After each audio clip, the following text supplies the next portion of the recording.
آقای محمدپور، آقای پهلوی میگن که موج امید و انرژی در ایران ایجاد شده بین مردم بعد از این حملات. در این حال ولی خب میبینیم که سخنگوی ارتش اسرائیل میگه که اصلا اونها به دنبال تغییر رژیم در ایران نیستند. برداشت شما از صحبت‌های او چیست؟ ببینید، در خیالات آدم میتونه بگه امید هست یا ناامیدی هست. اولا که آقای پهلوی همون جوری از کلمه مردم استفاده میکنه که در این 20 سال اخیر آقای خامنه‌ای استفاده کرد. مردم یه چیز کشسان نامتعین بی سر و تهیه که عدد نداره، مقیاس نداره، مقدار نداره، هیچ وقت نظرسنجی نداره. مردمی که آقای پهلوی میگن مردمی که با ایشون هم فکرن. خب بله، کسایی که با من شما هم فکرن معلومه که امید دارن، معلومه که هم فکرن.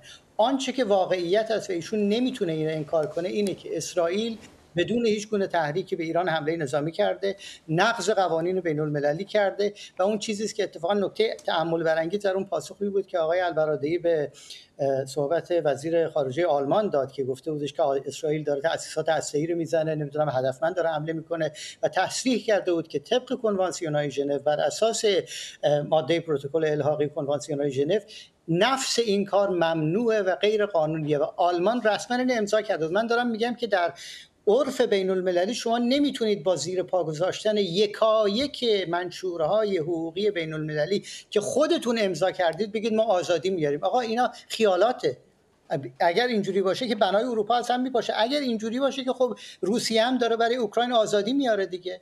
ما بالاخره باید یه پایی داشته باشیم در حقوق بین المللی و عجیب است که از آقای پهلوی ازش هیچ عجیب نیست. ایشون یک روز یک ثانیه در عمرش تجربه زمامداری نداشته و کاش پدرش زنده می بود و میدید امروز که چگونه پسرش داره دعوت به اشغال میکند، دعوت به تعرض و تجاوز خارجی به خاک مملکت خودش میکند. و البته ایشونی که هیچ وقت زمامداری نکرده هیچ عجیب نیست ازش این حرفا رو میزنه و این خط عجیب و غریبی نیست، به خاطر اینکه ایشون دل بسته به اینی که یه نیروی نظامی خارجی بیاد این حکومت رو سرنگون کنه بعدشون بره شاه بشه. هیچ فکر کردید که خب اگر قرار باشه این کار انجام بده چرا مردم ایران انجام ندن؟ شما فکر میکنید مردم ایران ناتوانن؟ مردم ایران بارها و بارها در موقعیت‌های مختلف اینو نشون دادن، با این تفاوتی که مردم ایران حاضر نیستند برای بهبود وضعیت مملکتشون تن به کشتار، نابودی، زیرساخت‌های کشور بدن و جانشون رو نابود کنن به خاطر اینکه میخوان اون کسی که باش مخالفن رو از بین ببرن.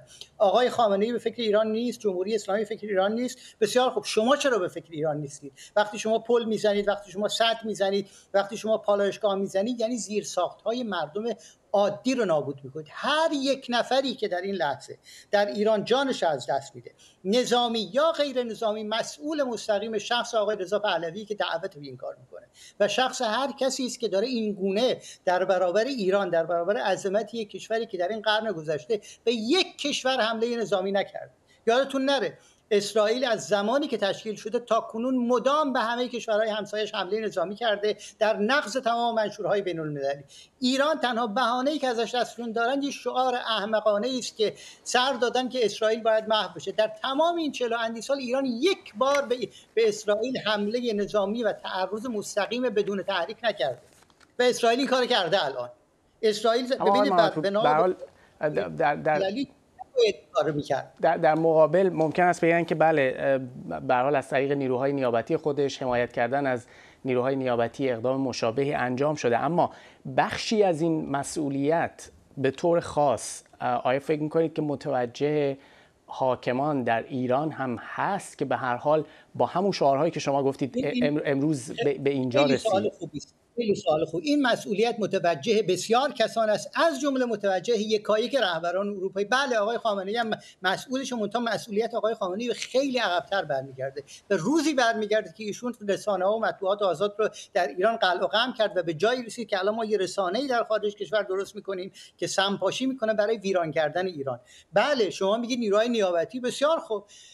بنا به قوانین بین المللی وقتی شما اسمشو میذارید حمله پیشگیرانه در عرف بین الملل، شما باید بتونید در مجامع بین المللی شاهد و سندی ارائه کنید که الان خطر حمله قریب الوقوع ایران به خاک اسرائیل بود. اونم کی؟ درست روزی که قراره ایران بره مذاکره کنه سر برنامه هسته‌ای، سر همون چیزی که اسرائیل مدعی است میخواد متوقف بشه. خب آقا شما میخواد متوقف بشه، صبر کنید مذاکره انجام بشه. پس نمیخواد مذاکره انجام بشه. شما قوانین بین الملل زیر پا میذارید. رو با چه انگیزه شما حق دارید بگویید که ایران میخواست به ما حمله کنه، ما حمله پیش دستانه کردیم. آقای حمله پیش دستانه نیست، این عین الگویی است که در غزه تکرار شده، در لبنان تکرار شده، در تک تک کشورهایی که اسرائیل بهشون حمله انظامی کرده تکرار شده. این همون چیزی است که حکومتی که از زیر خاکستر نسل کشی برآمده داره دقیقاً برای بقیه آدم‌های دنیا تکرار میکنه. از غزه شروع کرده، سراغ سوریه رفته، سراغ لبنان رفته، الان هم سراغ ایران داره میره.